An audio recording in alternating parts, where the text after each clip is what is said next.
Hey guys, LevelCap here. Today I've got an episode of Sniper Sunday playing Battlefield 4 using the L96A1 bolt-action sniper rifle. We'll be going over some general strategy as well as a few tips here and there to being as effective as possible with the recon class. I will also be mastering the L96 during this video, and I'll give you some tips on when to use this rifle versus other rifles. Now, the most basic and broad advice I can give to anyone playing the recon class and trying to use the bolt-action rifle is that, simply put, this weapon is not meant for every game mode or every situation. It doesn't really matter how good you are as a player, it's going to be hard to help out your team in the best way possible when you're using a weapon that is just not designed for the situation at hand. Battlefield is not Counter-Strike. We don't have a lot of choke points and corridors that we can easily defend with a bolt-action sniper rifle, nor are we guaranteed a one-shot kill with bolt actions. You have to aim for the head if you want that guaranteed one-shot kill. The defensive perk can defend against a one-shot body shot even in close quarters with most bolt-action rifles, and some bolt-action rifles won't even give you that one-shot body shot regardless. And if you haven't checked out weapon stats on simthick.com, I can tell you that to get that one-shot body shot, to even have a chance of getting it, your target has to be 12.5 meters or closer.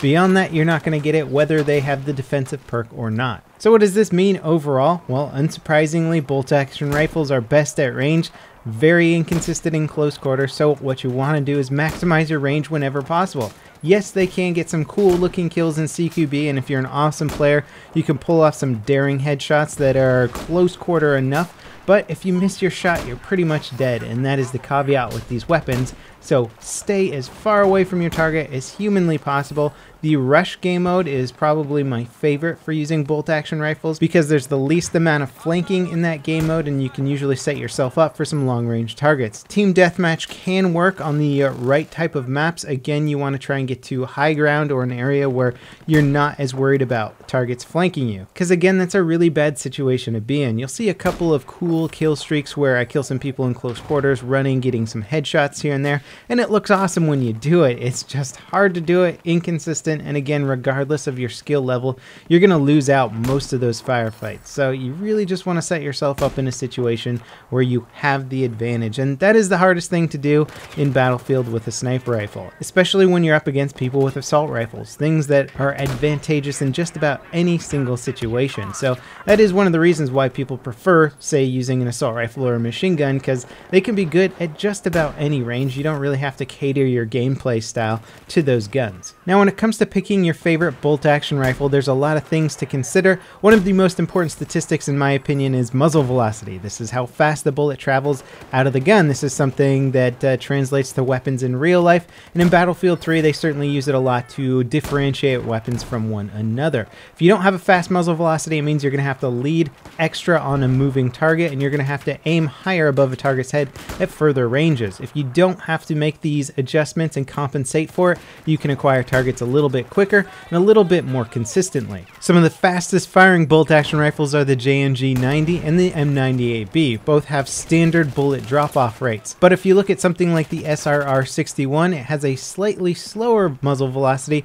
but its bullet drop is a little bit less. It's actually 6 meters per second, so you have a trade-off with some weapons where they alter the bullet drop of the actual gun so that you don't have to aim as high above your target at further ranges. So in my opinion, the SRR-61 is one of the easiest weapons to use at furthest ranges out, and the JNG-90 is one of the best weapons to use to try and hit a moving target. Where does the L96A1 fit into this whole equation? Well, it doesn't have the fastest muzzle velocity. 580 meters per second keeps it out of the top dogs in terms of hitting long-range targets, and its rate of fire isn't the fastest either. In fact, it's pretty much middle of the spectrum all around. So you can't make up your mind on what kind of bolt-action rifle you want to use or what type of sniping you prefer the most. The L96A1 might be a good place to start off, at least until you get an idea of what kind of sniper you want to play as. In fact, if you're playing on a map maybe that requires a slightly more adaptive approach to bolt-action sniping, the L96A1 might be a good one, because you can still snipe targets at long range, and you can still, in a pinch, try and deal with targets in closer quarters with a decent rate of fire. For this reason, it actually makes it a pretty good team deathmatch sniper rifle to have, because you generally need an adaptable rifle for those situations. But if you're going to play a game mode like Rush and you're setting yourself up for engaging targets at only extreme long ranges, then you might not want to use this one just because of the bullet drop. Again, if you practice with any bolt action rifle enough, you can get very good with it and get a lot faster at predicting bullet drop and how far you have to lead in front of a target. But regardless of how good or adaptable you become with any weapon, if a muzzle velocity is fairly mid-range, regardless of how perfectly timed your shot is, if your target changes their direction, your shot's going to miss, whereas a rifle with a slightly faster muzzle velocity might actually hit that same target. So that's something that happens all the time, and you'll see it in some of my gameplay. If I hear sniper shots whizzing over my head, I'll start zigzagging, because it's incredibly hard to not only predict the movement of a moving target and line up your shot accordingly, but if somebody times their shot perfectly and then I change my direction, if the shot doesn't get to me in time, it'll miss me completely. Now, if you like to watch Counter-Strike competitive gameplay from time to time and you watch those players with the AWP just wasting people, those one-shot kills, this is pretty much the same weapon as that gun in Counter-Strike. It's very, very similar. There's just a few variations on it, but sniping between the two games is totally different, because Counter-Strike uses hit scan, whereas there's actual muzzle velocity in Battlefield and bullet drop over time, making it much more challenging to hit ranged targets in this game. What is interesting though on Battlefield's part is that they put in muzzle velocity, but the muzzle velocity isn't realistic for this weapon. 580 meters per second is certainly fast, but a more realistic muzzle velocity would be about 850 meters per second, making it considerably easier to hit moving targets.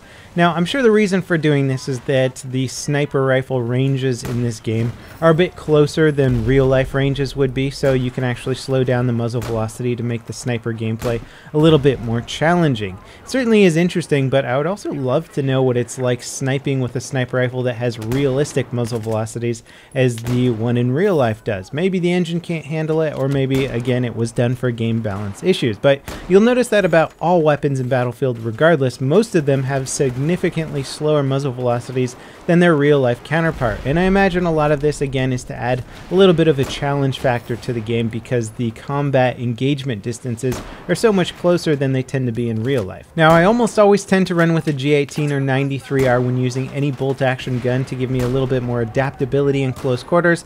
These sidearms do massive damage in CQB. They're very consistent. The only thing that would maybe be better than that would be like a 44 Magnum if you're going to get that headshot, but since you already have a heavy-hitting single-shot weapon, it makes more sense to give you something that's going to be a little bit safer for extreme close-quarter combat. I really like how in Hardline they choose to give the professional class only full auto sidearms, giving you very powerful sidearms for close-quarter combat, and that the sidearms are class-specific. Running around with a MAC-10 or a Tech-9 with a professional just feels badass, and they actually do so much damage that you're able to take on a lot of players using full auto assault rifles or something like that. So you really don't feel as outmatched in Hardline as you do in close quarters with Battlefield 4. And there we go, got the Mastery dog tag for the L96A1.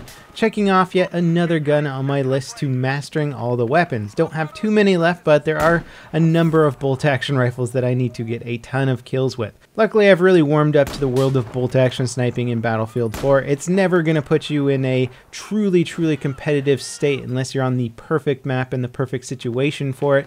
But one saving grace, and something that's sort of a double-edged sword, is the fact that you get more points for getting long-range headshots, which kind of puts you up on that scoreboard, but it's sort of a false score, if you will, because it doesn't really connotate how much you're helping out your team. You're just getting extra points for the skill of the shot. In fact, I played a game the other day on Parasol Storm where this one sniper was just sitting on an island back by their deployment, getting insanely long-range headshots, and he was like top on his team with 7 kills and not capping any points or anything, just because of the amount of points you get for extreme long-range headshots. I wish that wasn't in game, but then again, I kind of wish the whole Battlefield scoreboard had a complete overhaul anyway to better reflect how much teamwork you're doing versus just killing people. So that pretty much wraps it up for this episode of Sniper Sunday and my mastery of the gun. Let me know in the comments which weapon you'd like me to master next. There's a list of them in the video description. And as always, guys, I'll see you next time. This is LevelCap signing off.